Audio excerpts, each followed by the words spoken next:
Hi, my name is Shelton Fox. I am the author of the Unwritten series, and so far there are 2 books that are released in the Unwritten series. There is Unwritten Serpent of Time, Book 1, and there is Unwritten Brotherhood of Assault, Book 2.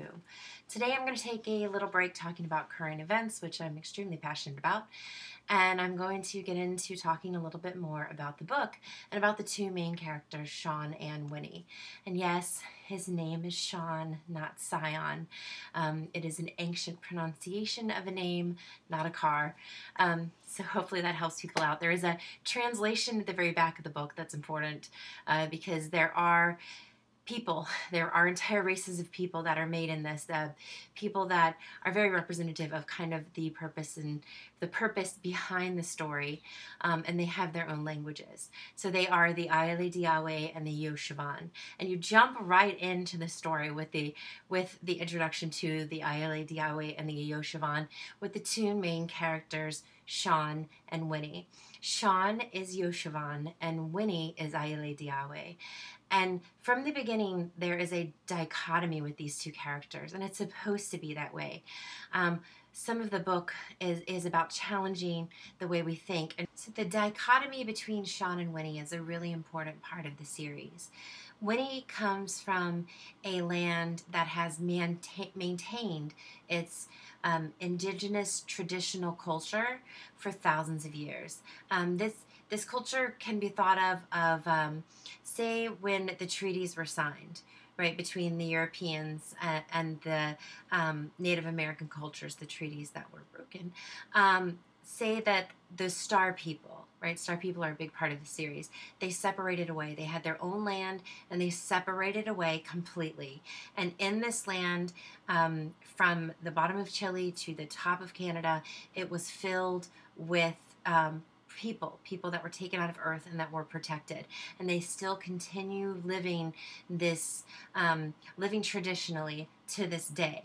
So she's coming from this land where she knows nothing about earth, she knows nothing about humans except for kind of what she's heard, and her whole life is about her tribe, her whole life is about her culture. She has no interest in anything outside of it, and her mission in life is to protect her people and to create generations that contribute to their society.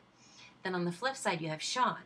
Sean comes from a really ancient background. I mean, he has very ancient heritage, a very ancient family, and a real traditional kind of purpose. And he is running away from that as much as he can, and wanting to just kind of live a very present here and now kind of existence, that he will go through anything in the here and now in order to escape this legacy that he lives and that is important to who he is.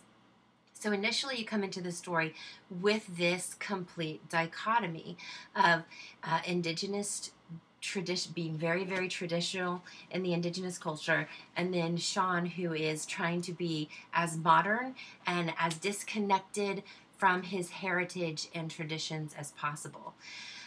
This plays an important role in why I wrote this series. There's a lot of reasons why I wrote this series, but one of the things that really hits me is the understanding that at one point in time, every single one of our ancestral cultures were indigenous. You know, before Rome invaded Britain, it was indigenous people. They lived in tribal groups, separate tribal groups that spoke different languages, that had different customs and ways of dressing, and there was a common thread in between, but it was different.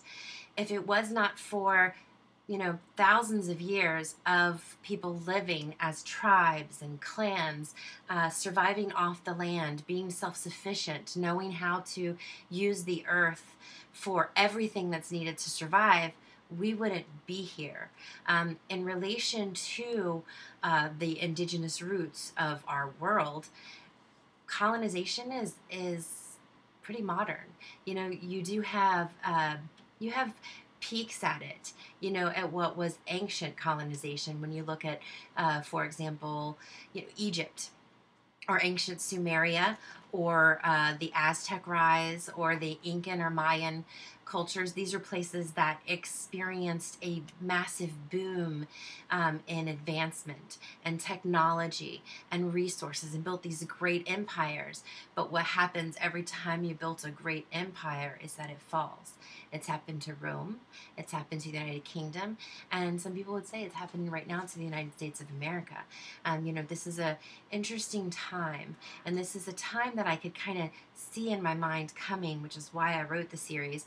It's a time where a lot of people in the metaphysical spiritual community talk about an awakening that's happening. I think that other people talk about it as a revolution or insight.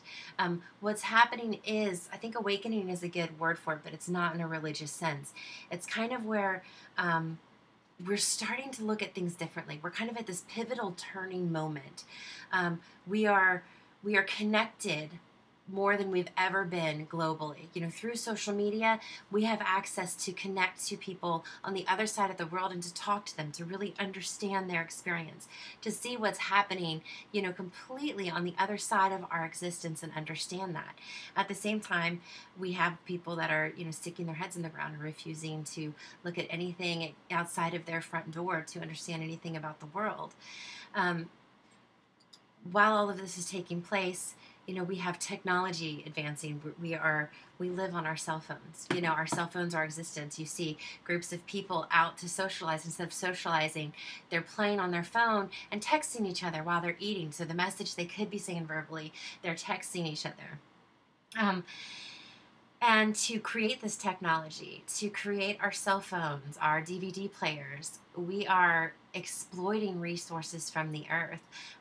In most cases where it's slave labor that's doing it, and the demand is so high that we are taking minerals from the earth, we are taking oil, we're taking gas, we're taking all kinds of resources from the earth that take millions of years to make, and we are just using it up at a rapid pace. So we're kind of at this place where, I hate to use the term, and I don't mean this religiously, but it's like a turn and burn kind of time. It's like wake up and really see what you're doing. We need to really stop and see what we're doing to the world. We need to see how we are being so wasteful. We're overusing resources. We're not being smart of our management of our world.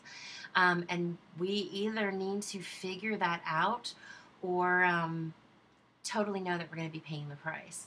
So this is kind of this global consciousness thing that a lot of people are kind of aware of that's happening, and it's really an underlying theme of my book. And part of the reason why the dichotomy between Winnie and Sean is very important, and this relationship between the past, present, and future comes into play.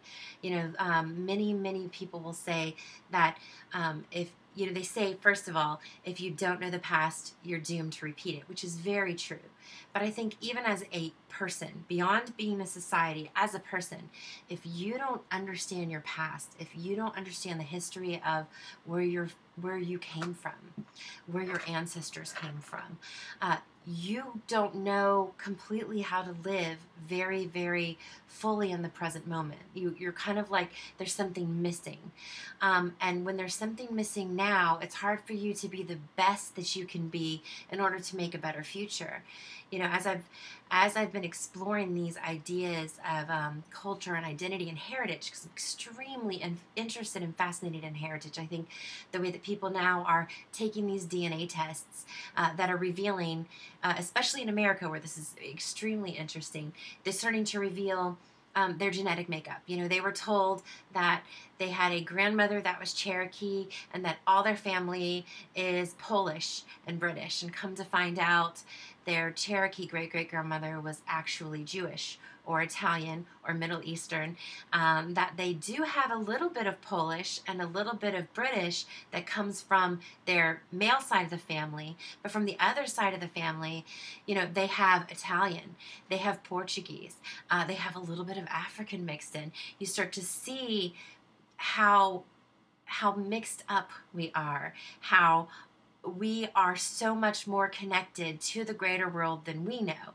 And then you go over to Europe, and even in Europe, you have people that live in England, and they do the DNA test, and they're like, "Oh no, I'm English. That's it. I'm English." And then they find out, wow, they have Spanish, they have Greek, they have a little bit of Russian. It's a very enlightening process to really see how connected we are as a world, and how intertwined we really, really are. Um, and so this connection with Sean and Winnie, it starts off where you kind of see there's a character named Genki, and you see that he comes in immediately as a common bond between both of them, because he calls them both granddaughter, grandson.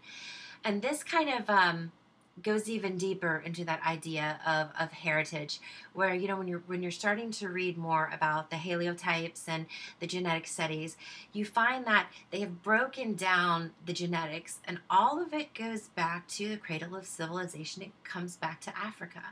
Um, Not only are we more recently connected than a lot of people want to give us credit for, we are, as a human race, completely and totally connected. There are pieces of us that all come back from the same place, from the same start of humankind, and has branched out. The reason this is important, in my opinion, this is the reason why I have written this, is because part of what we are seeing in the globalization of our world, it really does give us a chance to start connecting more. And I think that if you do believe in the whole thing of destiny, and chances for humankind, there's something supernaturally working.